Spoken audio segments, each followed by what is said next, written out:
Pode um hino de Páscoa velar o raspar do aço num quarto escurecido? Pode a luz do dia, trançada com sinos e lírios, esconder a velha aritmética da dor que se soma à noite? E pode o silêncio, carregado como uma pedra debaixo da língua, tornar-se uma lâmina que canta? Tennessee, 1845. As colinas moviam-se em lentas respirações azuis, e a casa grande sentava-se como um sermão, que ninguém ousava interromper. Os campos, um pergaminho de verde e ouro, sussurravam quando o vento virava, e os aposentos estalavam com a lógica de longas estações. Naquela calma onde a obediência finge ser paz, amadurecia um evangelho diferente, não dito, não escrito, mas mais antigo que a lei. Na manhã da ressurreição, renda sobre as mesas, goma nas golas, e o fôlego suspenso sobre o pão, outra coisa se ergueu. Não graça, não misericórdia, algo que esperara, medira, contara, e que já não admitia adiamento. Pare aqui, disco.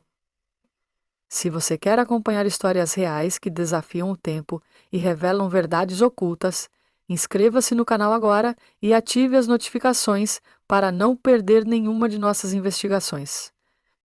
Então, prosseguimos com cuidado, com a paciência das árvores de inverno e a memória do ferro. A casa tinha uma gramática, portas que falavam em vogais de carvalho, janelas que conjugavam a luz enquadrado sobre o chão e degraus que lembravam cada pé pelo nome. A manhã chegou com um rosto pálido e indulgente, lavando corrimões e retratos com um brilho de vidro leitoso. Panelas de cobre respiravam baixinho na cozinha como animais velhos adormecidos. As pedras da lareira guardavam o diário escrito em cinza de 100 pequenos fogos. Na despensa, frascos de vidro mantinham-se em posição de sentido, aprisionando pêssegos de verões que pareciam de outras vidas. Na varanda, uma cadeira de assento de palhinha suspirava cada vez que o senhor se sentava, como se desejasse estar em outro lugar. Suas botas, lustradas até um negro que engolia a luz, percorriam as tábuas com um compasso que afinava todos os cômodos na mesma tonalidade, cautela. Ele tinha um jeito de sorrir que apinhava o ar, um jeito de falar que fazia as palavras mais simples calçarem sapatos de ferro. Suas luvas de couro viviam num prego junto à porta, feras mudas que lembravam bem demais o formato de suas mãos. Os campos se estendiam como um hino que esquecera a misericórdia. Fileiras de fumo e milho praticavam obediência em linhas certeiras, cabeças curvadas para um solo íntimo de suor, leite e sangue.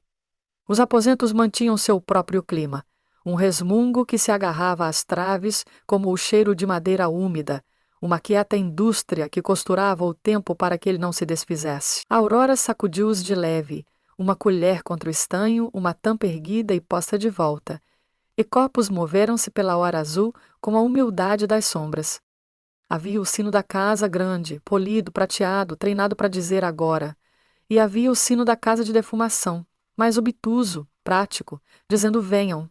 A própria casa de defumação exalava o lento fôlego da carne salgada, ganchos fisgando a luz como gelo fino. No pátio de lavagem, uma corda zumbia com peso de camisas, aventais e lenços, pequenas capelas brancas que levantavam as barras para o vento. Uma vassoura apoiava-se no degrau, sua palha desfiada como um sussurro no fim de uma oração. Os domingos tinham um brilho diferente.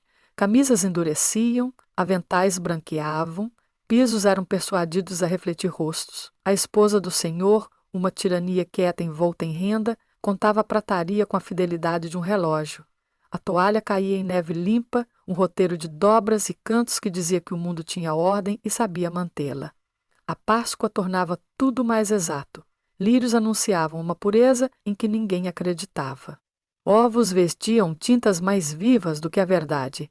O piano da sala, sua voz como açúcar na boca, testava a manhã com hinos que sabiam a perdão, mas as paredes lembravam outra coisa. No pequeno jardim, além da cozinha, a hortelã erguiam seus pulsos verdes. O alecrim guardava de perto suas agulhas. Uma faca de cabo negro enferrujava de leve num vaso de barro. sua garganta laranja e paciente. Galinhas negociavam a terra com pés suaves e atarefados. Um gato cinza prateado trançava-se entre pernas de cadeira e de mesa, com a arrogância da sobrevivência.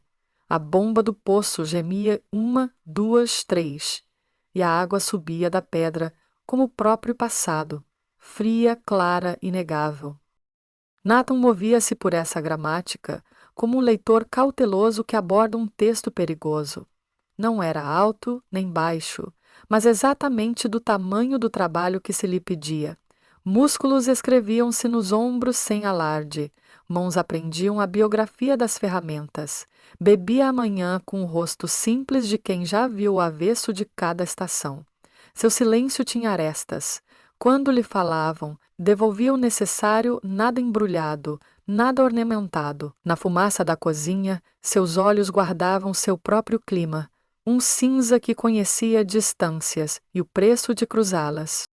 Aprendeu a casa de cor. Ao degrau da escada dos fundos aceitava um pé sem quicha. Qual feixe de janela emperrava na umidade, como o escritório do senhor respirava à noite, papel e uísque e o cheiro animal seco do couro. Aprendeu os momentos em que a chave era descuidada, os momentos em que dormia sob um livro caixa. Aprendeu que até as portas têm humores. Aprendeu onde as colheres se congregavam, seus bojos refletindo o mundo sempre de cabeça para baixo. Os aposentos guardavam histórias sob a língua.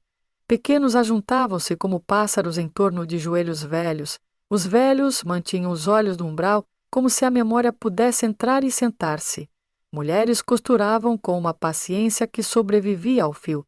Homens consertavam cabos com madeira de nogueira nova, provando que até coisas quebradas podiam ser reargumentadas pelo uso. Na noite anterior à Páscoa, alguém assobiou uma canção que começava no chão e não subia além do peito de um homem. Ela cessava sempre que botas se aproximavam. Se você lesse o dia com cuidado, havia bilhetes metidos na barra, uma mancha no caminho de mesa que se recusava a partir, uma fissura na xícara do senhor que alargava quando o café quente a encontrava, um vacilo no hino, como se uma corda tivesse puído na garganta da manhã.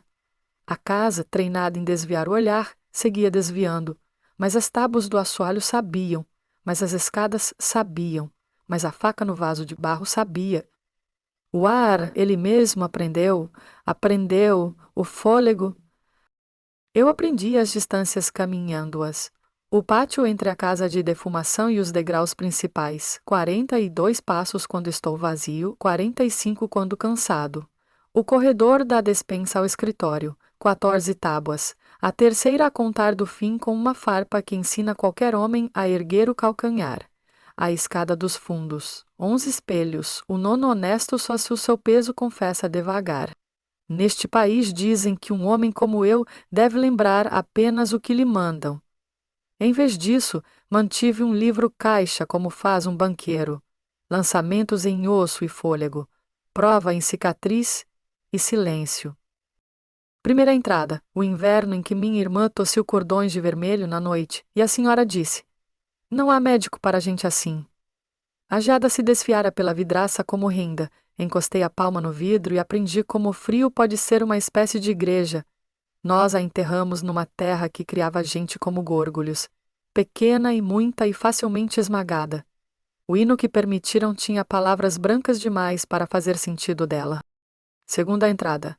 Um menino, ainda não homem, apanhado com um livro. O senhor sorriu só com metade da boca. "Palavras vão estragá-lo", disse. "Melhor salgar o animal antes que apodreça." O chicote escreveu nas costas daquele menino com uma caligrafia que a chuva não conseguiu lavar. Depois de 3 dias ele já não lembrava o que as letras tentavam lhe dizer, apenas que tinham a forma de algo melhor.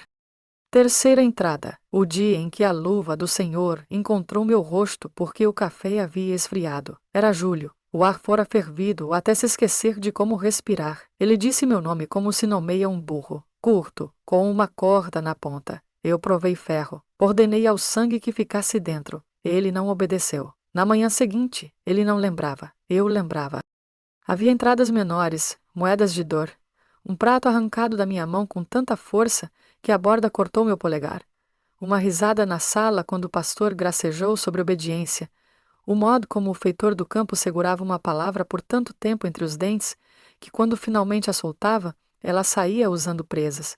Registrei todas. Homens como ele contam sua riqueza por acres e corpos. Homens como eu contam por silêncio guardado e fôlego sobrevivido.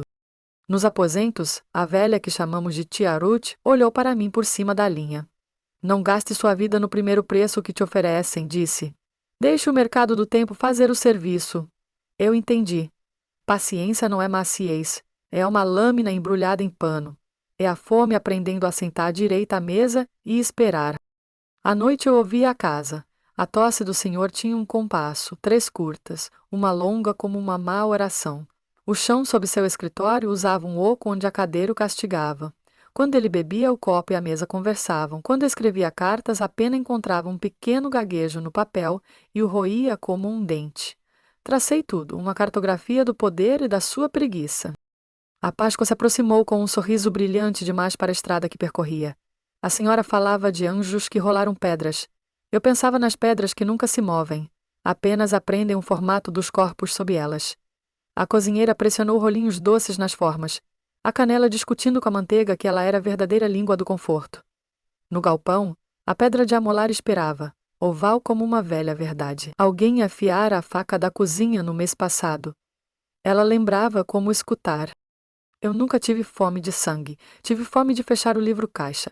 Num mundo que me ensinou números ao peso e ao açoite, eu queria ao menos uma coluna concluída. Na noite antes da Páscoa, a lua comportou-se, vestindo o linho simples que reserva para trabalhos sérios. Tentei dormir e o sono me recusou. No verso das pálpebras, nomes escreveram-se sem mãos. Minha irmã, o menino, as palmas da minha mãe, fendidas em mapas que ninguém lia. Meu próprio rosto, cauteloso como uma gaveta trancada. Um homem precisa de mais que raiva. A raiva incendeia o quarto e deixa cinzas. O que eu precisava era medida, e o tempo me deu isso como um avarento. Pequeno, exato, mesquinho, mas o bastante para fazer compras. Contei os sinos, café da manhã, meio-dia, ceia, oração. Aprendi a sede do Senhor. Aprendi a hora em que a renda fica descuidada porque tem certeza de si. Aprendi que no momento em que um hino é mais alto, os homens costumam ouvir menos. Na manhã vesti-me como qualquer outro servo de uma casa que deseja o próprio reflexo. Camisa limpa, mãos secas, olhos cinzentos como água de louça. Debaixo da camisa o livro-caixa, não escrito, mas pesado. Sobre o coração, paciência enrodilhada como cor. Comece pela pequena obediência, estender a toalha, polir as colheres, fingir que o mundo é feito de reflexos. Comecei ao amanhecer, quando a luz pousa a palma sobre tudo e abençoa sem pedir licença. A sala cheirava a polimento e incerteza. Alinhei os garfos como se a retidão pudesse ser alcançada apenas por distância. A senhora provou o que julgou ver. No aparador, depositei as facas com a humildade de quem compreende fio e apetite. Na cozinha, a faca dormia no bloco, lâmina esfriando do serviço de ontem. Eu a deslizei para fora como quem puxa um pensamento da multidão. A pedra de amolar estava onde eu a deixara, meio coberta por um pano enrolado, oval e cinza como fruto de inverno. Água, depois pedra. Deixei o ar subejar a granilha em passadas longas e uniformes, sem pressa, sem floreio. O som era chuva em telhado distante. O fio se aguça, não pela força, mas pela cortesia. O ângulo mantido honesto, a pressão polida. Virei a lâmina e dei ao outro lado a mesma paciência. Fio é uma conversa. Apresso-o e ele mente. A cozinheira estalou a língua com o ruído, pedi desculpas com um aceno, como se o amolar fosse para seu benefício, para o assado, para a celebração de um túmulo desaparedado. Limpei a lâmina e a coloquei entre seus irmãos. Famílias costumam formar-se assim, semelhança em repouso, diferença quando chamadas. Em seguida, a casa. Uma lâmina é tão fiel quanto a porta que a deixa entrar num quarto. Subi a escada dos fundos à luz do dia, um degrau por vez, calcanhar suave, ponta do pé mais suave ainda. O nono espelho confessou sua queixa. Dobrei um retalho de pano e alimentei a fenda, depois testei. A escada aprendeu a guardar segredo. O corredor para o escritório vigia uma passadeira longa como promessa, sob a quina, um calço de madeira perdera a briga de sustentar. Empurrei-o até que voltasse a crer. O fecho da janela do escritório era birrento, com tempo úmido. Limpei-o e deixei-o confiante. Confiança torna os homens descuidados. Descuidado é uma chave. Arrumei o cômodo como ele preferia para a oração depois do jantar. A escrivaninha quadrada no tapete, o decantador obediente à mão direita, a Bíblia colocada severa sob a lâmpada. Espanei a lombada, deixei o marcador em Mateus, onde ele andava ensinando misericórdia a outros homens. A cadeira queixou-se como sempre, uma dor baixa, de madeira. Passei um pouco de sebo nas juntas e a dor calou. Uma cadeira quieta na hora certa pode ser um coral. O tempo é ferramenta, mantive-a lubrificada. Da casa de defumação trouxe tiras de carne. Do jardim, alecrim e hortelã, para que a Páscoa tivesse o gosto de piedade. Enrolei um barbante no bolso, o mesmo que mantém embrulhos obedientes, que impede tampas de vagarem, que ensina sacos a vigiarem a boca. Para outros, era só barbante. Para mim era linha. Meça isto, amarre aquilo, conte o vão entre um fôlego e o próximo.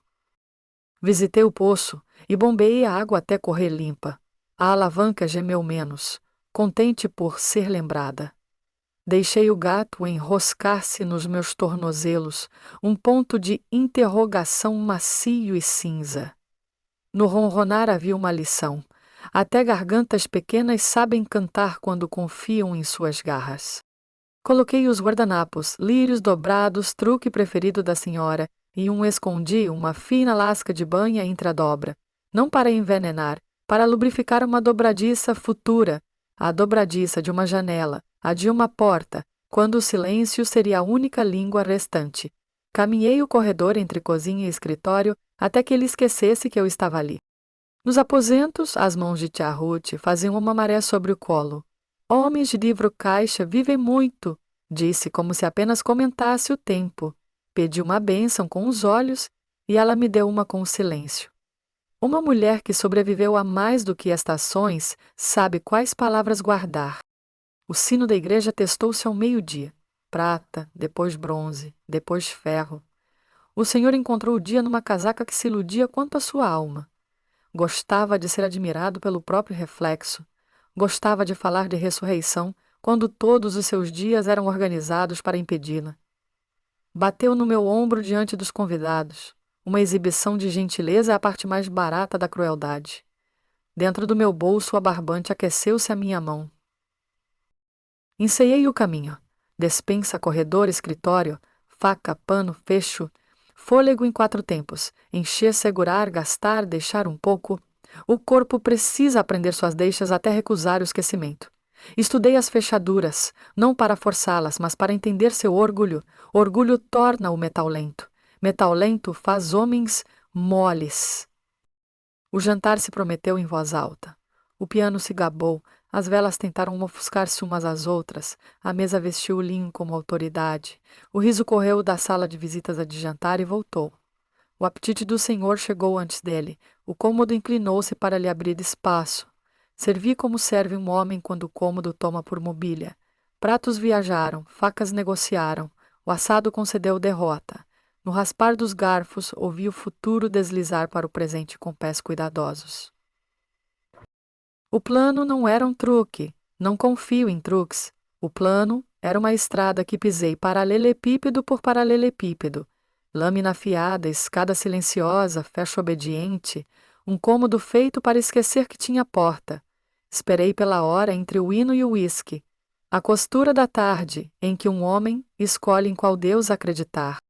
A noite dilatou-se até poder conter tudo. O último prato cantou contra o último prato e repousou.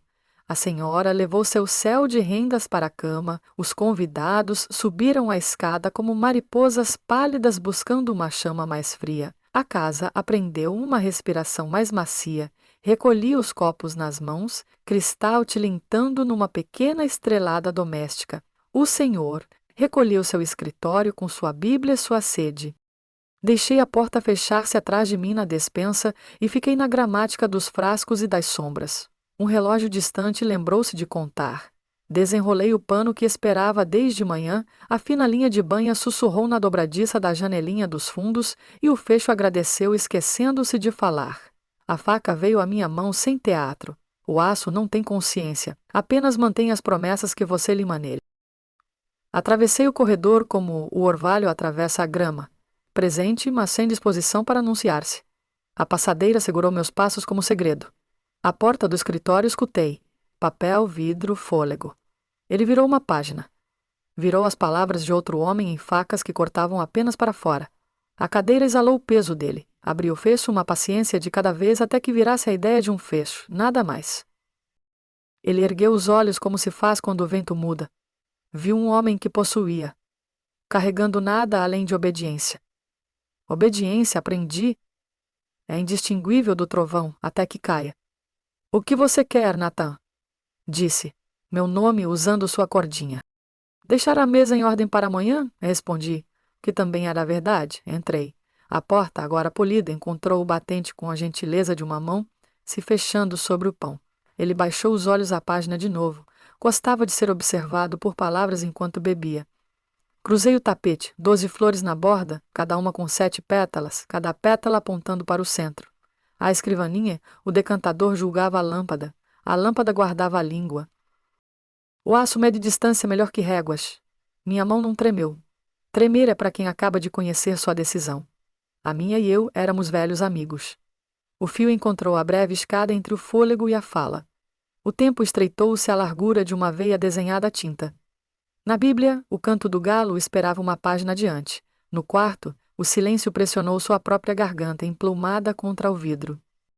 Não conto isto para glorificá-lo. Conto para mostrar como um livro-caixa se fecha. A lâmina, com a cortesia que lhe ensinei, escreveu uma linha final no pescoço do Senhor, onde oração e orgulho se revezam. Ele não disse palavra que eu pudesse imprimir. A cadeira, recém-humilde, recebeu-o sem protesto. Sua mão, que tanto amara luvas, procurou o ar como se houvesse extraviado a posse. O decantador inclinou-se, surpreso pela gravidade. Eu o endireitei com a ponta do dedo.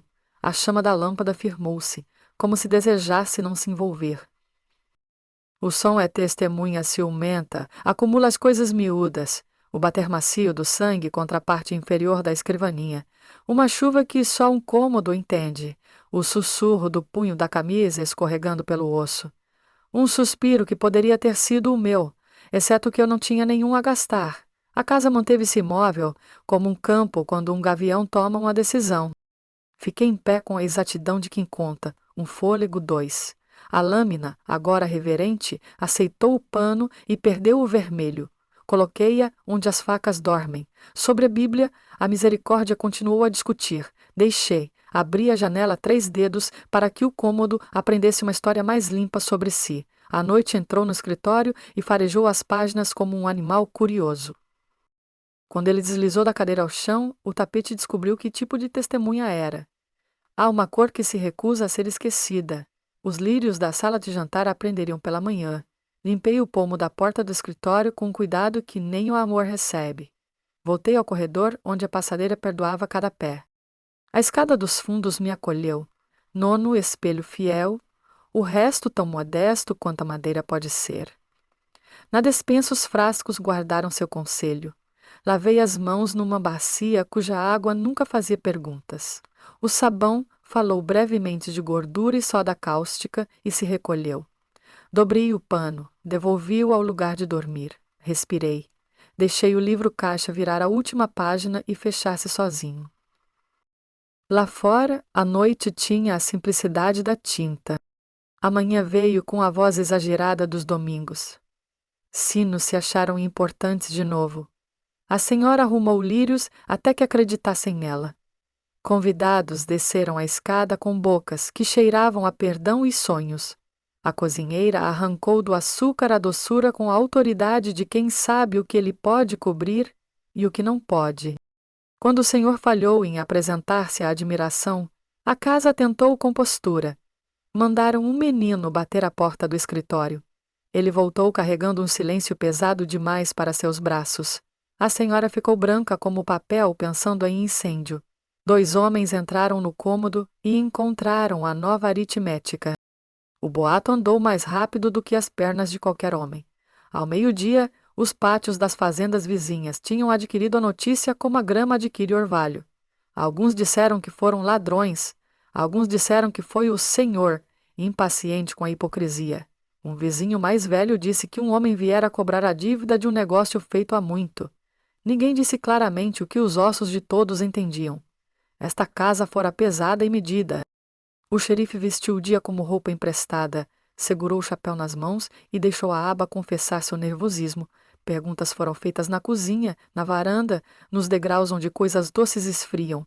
Botas trovejaram. Vozes aproximaram-se do meu rosto e recuaram como se o calor as advertisse. Respondi como a verdade permitiu. Afiei a faca para o assado. Untei uma dobradiça. Em que copos? Dormi com os demais. As melhores mentiras vestem a forma das tarefas. Nos aposentos, um homem mais velho tirou um farpão do banco e sacudiu a cabeça para o nada. Uma mulher ergueu uma criança mais alto na anca do que precisava, como se mostrasse ao dia seu herdeiro. Tia Ruth continuou costurando a barra, que começara 2 noites antes. Alcançou a linha com a serenidade de um relógio. Quando olhos encontraram os meus, não perguntaram nem contaram. Um povo que ensinou o silêncio a cantar conhece o preço do aplauso. Jornais costuraram colunas sobre isso antes que a semana findasse. Cavalheiro encontrado no escritório. Suspeita de crime. Um enfeitou a crueldade com renda e chamou de trágico. Outro ralhou com o mundo por sua falta de providência. Nenhum perguntou ao livro-caixa o que pensava. Um pregador itinerante, na sua tenda de avivamento, 3 condados adiante, declarou que Satanás fora visto rondando uma casa escura numa manhã santa.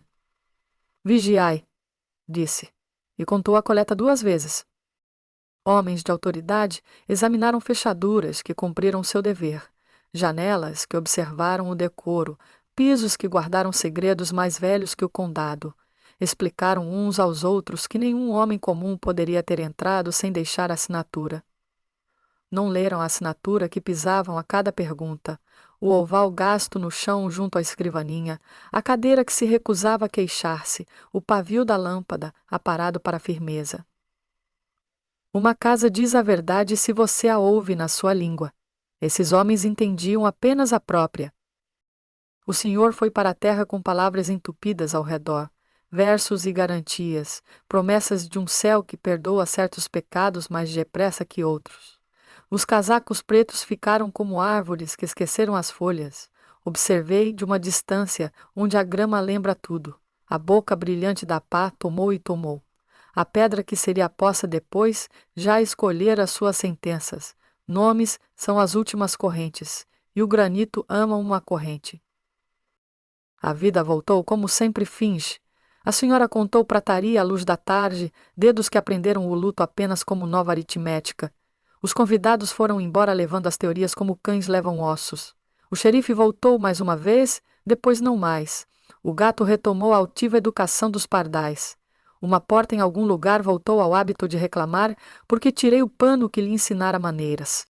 Dentro de mim, um silêncio se desatou, ergueu-se e caminhou até a janela do meu peito. Olhou para fora e viu o mesmo mundo. Não acenou. Anos depois, porque os anos vêm, teimosos como ervas daninhas, crianças nessas colinas eram advertidas a não demorar perto do velho lugar ao anoitecer. Diziam que se podia ouvir o fôlego de um homem pela fechadura, ainda decidindo qual Deus crer. Diziam que uma cadeira, num certo cômodo, recusava ser sentada, como se já tivesse tido o bastante. Diziam que os lírios murchavam depressa demais, quando trazidos para aquela casa, indispostos a praticar inocência além das suas horas. Mas as bocas mais velhas, as que aprenderam o peso das palavras, contavam uma história mais fina. Era sobre um livro-caixa, e como às vezes, no longo balanço de um país, uma única linha estreita pode equilibrar uma página. A história não dizia de quem era a mão que segurou a pena, não dizia se a tinta era preta ou vermelha. Dizia apenas que os números têm sua própria consciência e que essa consciência guarda melhor o tempo do que os sinos. Continuei vivendo como vivem os homens que têm trabalho a terminar. Enterrei minha irmã de novo na memória, desta vez com a porção de dignidade que vasculhei, falei pouco. Deixei as estações fazerem seu ofício sobre mim, a mão dura do verão, a lâmina limpa do inverno, a esperança irresponsável da primavera, a subtração honesta do outono. Nos aposentos, a linha de tia Ruth chegou ao fim. Ela a mordeu limpa com dentes que sobreviveram a um grande número de mentiras. Morreu numa primavera com o dedal na mão, como se acabasse de remendar o céu. Às vezes, num domingo à tarde, eu caminhava até a beira do campo e punha a palma no mourão da cerca. A madeira lembra a pressão. O mourão me dizia: você tem peso, você existe. Você não é apenas o que foi feito a você. O riacho abaixo da colina ensaiava sua sentença sem gaguejo, a mesma linha que pratica desde que Deus inventou as pedras. Se eu me inclinasse, podia ouvi-lo dizer: siga. As pessoas se mudaram.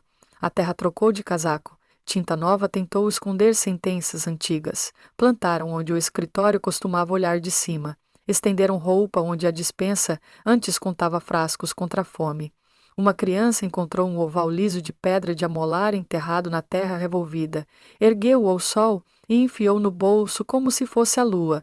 Cresceria para ser um homem incapaz de dizer por que o peso lhe agradava.